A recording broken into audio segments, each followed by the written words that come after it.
नमस्कार, मैं हूं अंशिता। आप लोगों को याद ही होगा, मोदी जी ने एक बयान अपने संसदीय क्षेत्र बनारस में खड़े होकर ही दिया था। देखिए, मोदी की गारंटी मतलब गारंटी पूरा होने की भी गारंटी। अब क्योंकि बात मोदी के गोद लिए हुए उन 8 गांव की हो रही है, तो शुरुआत भी तो इसी बयान से होनी चाहिए। सवाल तो उठना चाहिए कि मोदी जी, गारंटी तो आपने इन 8 गांव में रहने वाले लोगों से भी की थी, उन गारंटियों का क्या हुआ? चलिए पहले आपको वादे याद दिला देते हैं, शायद आप भूल गए हो। तो 2019 के घोषणा पत्र में दूसरे कार्यकाल की मांग करते हुए आपने और आपकी पार्टी बीजेपी ने कुछ वादे किए थे, जैसे 2022 तक साश्रय यानी कच्चे घरों में रहने वाले सभी लोगों के लिए पक्के घर, 2024 तक सुजल यानी सभी के लिए नल का पानी, 2022 तक सूचना से सशक्तिकरण यानी सभी पंचायतों में भारत नेट के माध्यम से डिजिटल कनेक्टिविटी, सड़क से समृद्धि यानी बड़े पैमाने पर सड़क कनेक्टिविटी, और स्वच्छता से संपन्नता यानी तरल अपशिष्ट जल का 100% निपटान, मतलब कि पानी की निकासी की उचित व्यवस्था। लेकिन द वायर की रिपोर्ट में सामने आया है कि सरकार के ये सारे के सारे वादे तो जुमला साबित हुए हैं। पक्का घर तो छोड़िए, लोग अपने कच्चे घरों में भी ठीक से नहीं रह पा रहे हैं। लेकिन एक चीज है इन 8 गांव में, और वो है ऊंच नीच का भेदभाव और हिंदू मुस्लिम की नफरत। तो पिछले एक दशक में प्रधानमंत्री नरेंद्र मोदी ने सांसद आदर्श ग्राम योजना के तहत वाराणसी में 8 गांव को गोद लिया था। हैरानी की बात यह है कि इस योजना की शुरुआत खुद मोदी ने ही की थी। इसमें लोकसभा और राज्यसभा सांसदों को 3 चरणों में 3-3 गांव को गोद लेना था। लेकिन खुद मोदी के ही गोद लिए गांव का हाल बेहाल है। वो खुद इस पर खरे नहीं उतर पाए। मोदी ने 2014 में अपने पहले स्वतंत्रता दिवस भाषण में स्मार्ट स्कूलों, बुनियादी स्वास्थ्य सुविधाओं तक सार्वभौमिक पहुंच और बेघर ग्रामीणों के लिए पक्के आवास के वादे के साथ SAGY की घोषणा की थी। लेकिन वाराणसी का डोमरी गांव आदर्श गांव बनने से कोसों दूर है।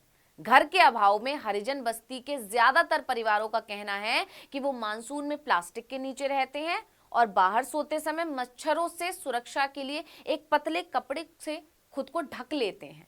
कई लोगों के लिए तो सर्दी का मौसम गर्मी और बारिश से ज्यादा असहनीय हो जाता है, यानी उन्हें सर्दी में ज्यादा तकलीफों का सामना करना पड़ता है। इसी तरह मोदी ने सबसे पहले जयापुर को भी गोद लिया था। इसमें कई दलितों के पास घर और काम में आने वाले शौचालय नहीं है। एक और गांव है नागेपुर, वहां के हालात भी बदतर हैं। सड़क खस्ता हाल है। सब छोड़िए, परमपुर में पूरे गांव में नल तो लगे हैं, लेकिन उन नलों में पानी ही नहीं आता है। जबकि मोदी जी की गारंटी थी 2024 तक सुजल यानी सभी के लिए नल का पानी। अब तो 2024 लोकसभा चुनाव भी आ गया, लेकिन नलों में पानी नहीं आया। द वायर ने अपनी रिपोर्ट में दावा किया कि दिसंबर में पूरे गांव में पिछले 2 महीनों से पानी की आपूर्ति नहीं थी। वहीं कई दलित और यादव मिट्टी के घरों में रहते हैं। हद तो यह है कि बरियारपुर में दलित मोहल्ले को गांव से अलग कर दिया और नया गांव बना दिया, जिसका नाम है जोगापुर।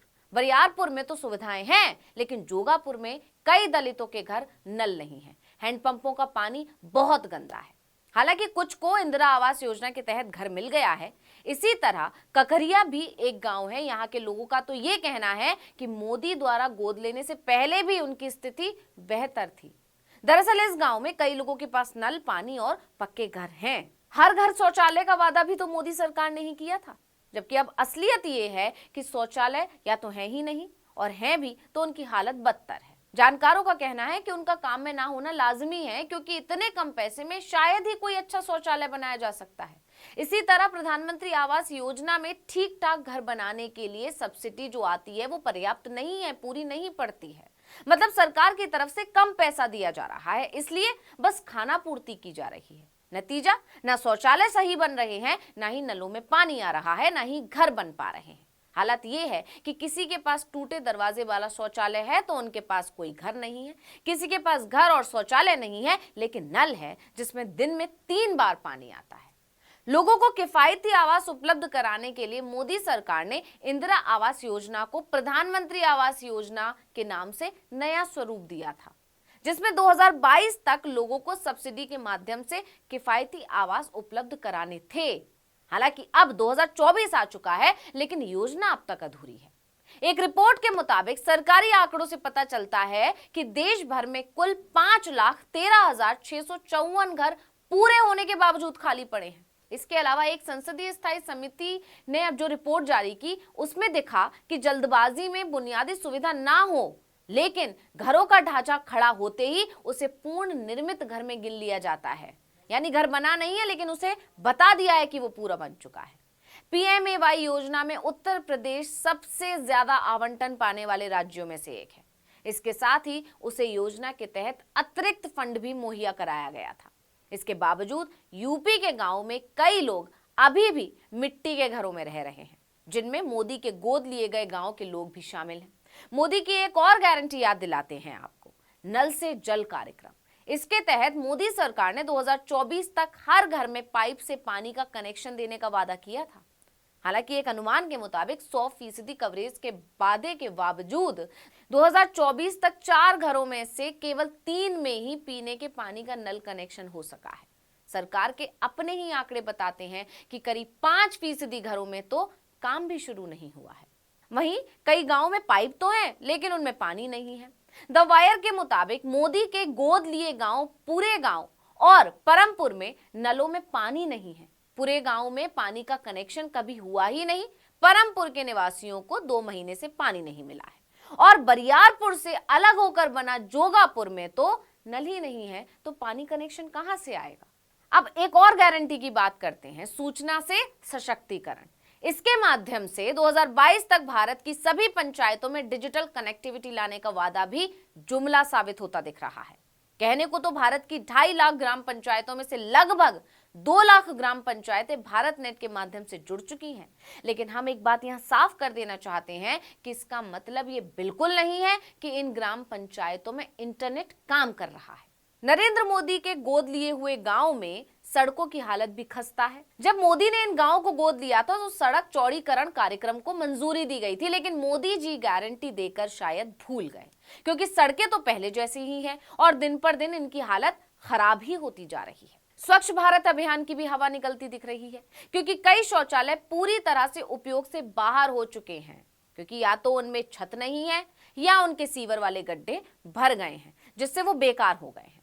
मोदी के गोद लिए हुए गांव बुनियादी सुविधाओं के अभाव में तो हैं ही, लेकिन इसके अलावा यहाँ रहने वाले लोग जाति और धर्म के नाम पर भी बट गए हैं। ज्यादातर गांव में मुसलमानों की मौजूदगी ना के बराबर है। गांव में जहां मुस्लिम आबादी रहती है वहां ऊंची जातियों वाले, दलितों, यादवों और मुसलमानों के अलग अलग इलाके बने हुए हैं। यानी इन 8 गांव में पानी तक नहीं पहुंचा है, लेकिन लोगों के दिलों में नफरत जरूर पहुंच गई है। अब जरा सोचिए, जब मोदी के ही 8 गांव की ये स्थिति है तो देश के दूसरे गांव की क्या ही स्थिति होगी। जब खुद प्रधानमंत्री मोदी अपने 8 गांव का ख्याल नहीं रख रहे, उन पर ध्यान नहीं दे रहे हैं, तो दूसरे सांसदों से क्या ही उम्मीद की जा सकती है। इस वीडियो में इतना ही। आपसे अनुरोध है, YouTube पर हमारे चैनल आर्टिकल 19 इंडिया को सब्सक्राइब कीजिए, WhatsApp पर फॉलो कीजिए। हमें बताइए आपको हमारा ये वीडियो कैसा लगा। आने वाले दिनों में हम और किन मुद्दों पर वीडियो बनाएं ये भी जरूर बताइए। ट्विटर हैंडल है आर्टिकल 19_इंडिया, इसे भी फॉलो कर लीजिए। नमस्कार।